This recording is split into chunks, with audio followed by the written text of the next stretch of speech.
On a sunny Sunday morning, the small town of Oakville slowly woke up to another day of devotion and community. The chapel bell, housed in an old stone building covered in moss and boasting large stained glass windows, called the faithful to Mass. It seemed like any other day, except for the unexpected presence that was about to disrupt the peace of the community. Father Michael, a middle-aged man with graying hair and kind eyes, was preparing for the service when he heard a noise at the entrance. It was Buddy, a stray dog known by everyone in town, who usually had a calm demeanor but now burst into the chapel with frenetic energy. Fixating on the new statue of Mary that the chapel had just received, Buddy ran straight to the altar and began barking furiously.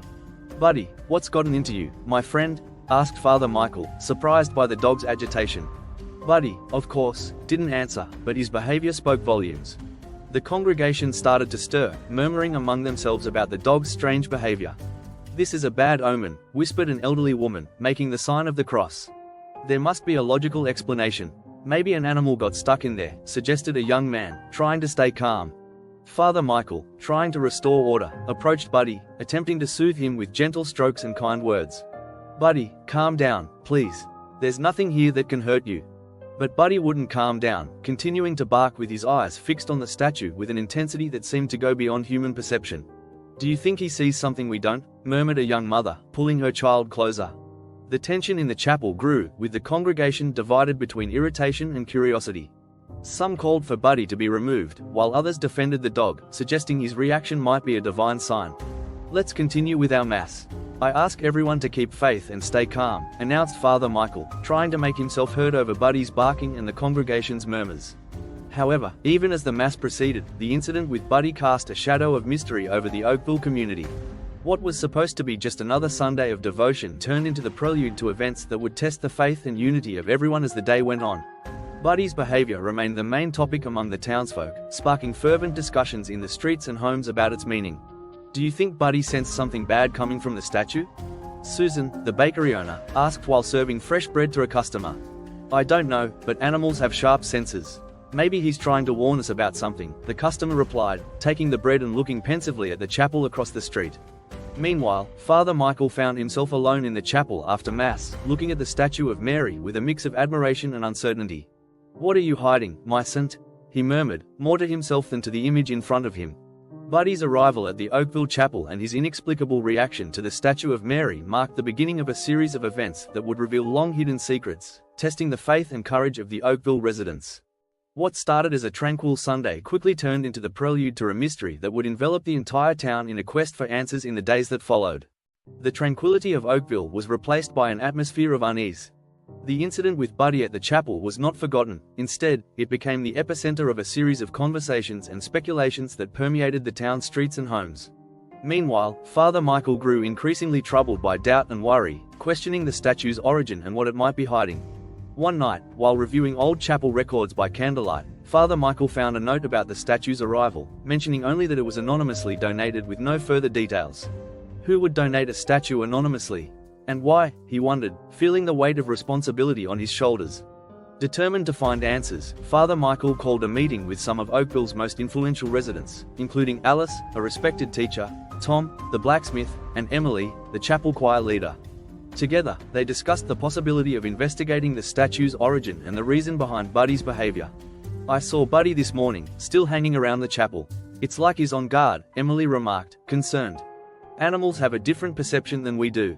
If Buddy's acting this way, there must be a reason," Tom added, crossing his arms. "I agree," said Father Michael, "and I fear that if we don't find out what's happening, our community's peace could be threatened." The meeting ended with the decision to carefully examine the statue for any irregularities and, if necessary, consult an expert in sacred art.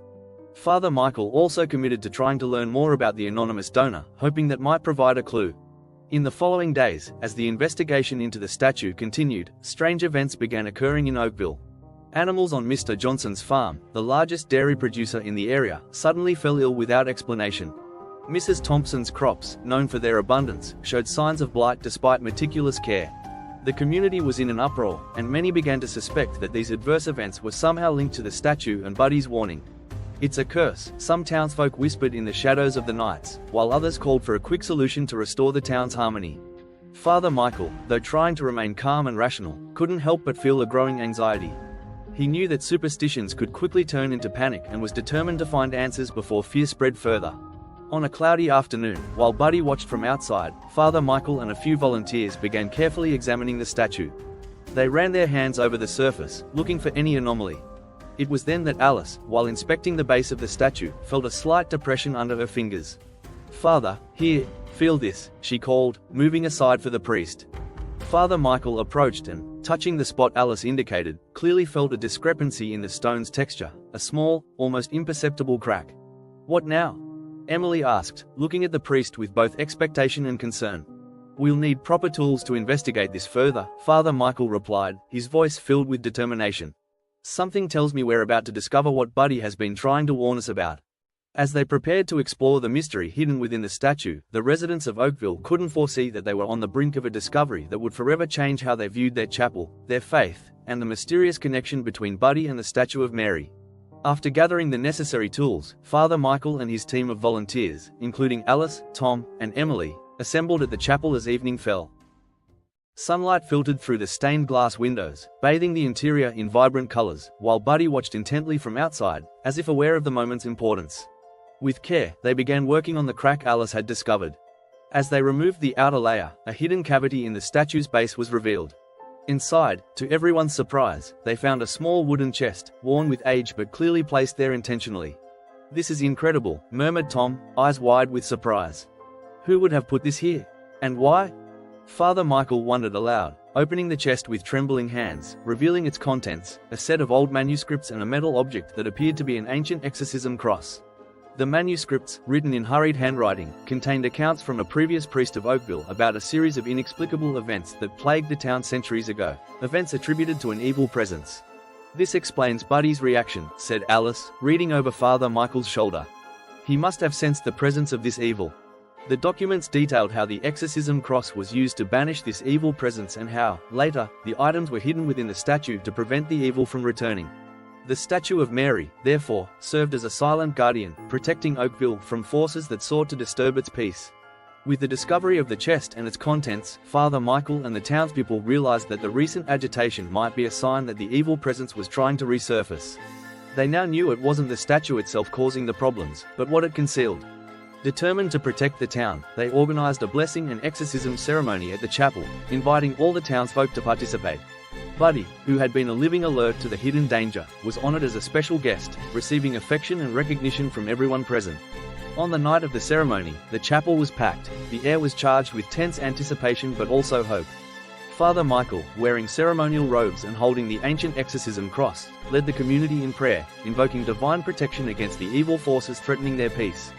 As he recited the exorcism prayers, an unexpected storm erupted outside, with lightning illuminating the sky and thunder echoing the priest's words.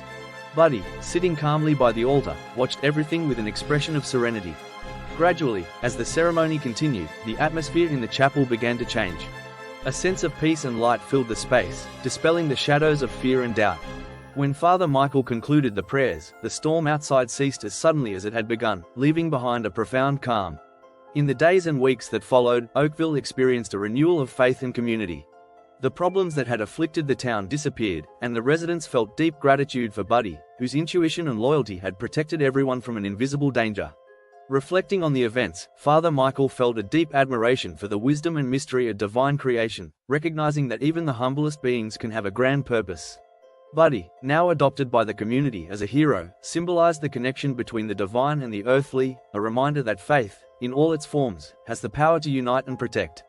The Oakville Chapel, with its statue of Mary still standing, became a symbol of hope and resilience against the forces of darkness, a guiding light for the town and for all who sought refuge in their faith. And so, through unity and love, Oakville thrived, blessed by a lasting peace that resonated like an echo of their ancestors' prayers. The exorcism ceremony at Oakville's chapel marked the beginning of a new era for the town. The evil presence that once threatened the peace and harmony of the community had been banished, thanks to the courage and faith of the townsfolk, led by Father Michael and guided by Buddy's protective instincts. The chapel, now purified and blessed, returned to being a place of refuge and hope, a beacon of light for all who sought comfort and guidance there. In the following months, life in Oakville flourished like never before. The harvests were bountiful, the animals thrived, and the villagers lived in a state of gratitude and joy. The story of the battle against the evil presence and the victory achieved spread, transforming the town into a place of pilgrimage for those seeking to witness the power of faith and divine intervention. Buddy, the brave dog who played a crucial role in protecting the town, became a living legend in Oakville. His name became synonymous with courage and the mysterious bridge between human and divine. Children followed him wherever he went, and adults treated him with the respect and affection reserved for a guardian. Father Michael, reflecting on the events, decided to record the entire story in a new manuscript to be kept in the chapel as a testament to the strength of the Oakville community in the face of evil. He wanted future generations to know the importance of vigilance, faith, and unconditional love, lessons taught by Buddy. One day, on a golden autumn afternoon, the Oakville community gathered at the chapel for a special ceremony in Buddy's honor. A plaque was unveiled, installed in the chapel garden, inscribed with, "To Buddy, the guardian of Oakville, whose courage and love protected us. May his story inspire courage and faith in all of us." The ceremony was a deeply emotional moment for everyone present. Tears of gratitude and smiles of joy mingled as Father Michael blessed the plaque and, by extension, all the town's inhabitants for their unity and strength. At the heart of Oakville, the statue of Mary remained, now seen not only as a symbol of Christ's mother but also as a reminder of the town's journey from darkness to light. The statue stood as a silent guardian, its secrets and miracles a testament to the sacred place. As time passed, the story of Oakville and Buddy's legend became woven into the fabric of the town, a legacy of faith, courage, and community.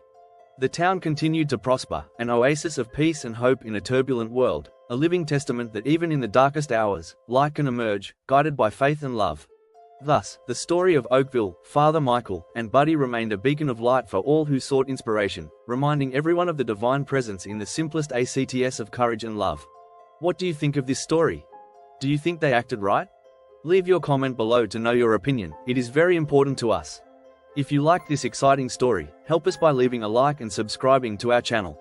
Thank you very much for watching us and see you in the next story.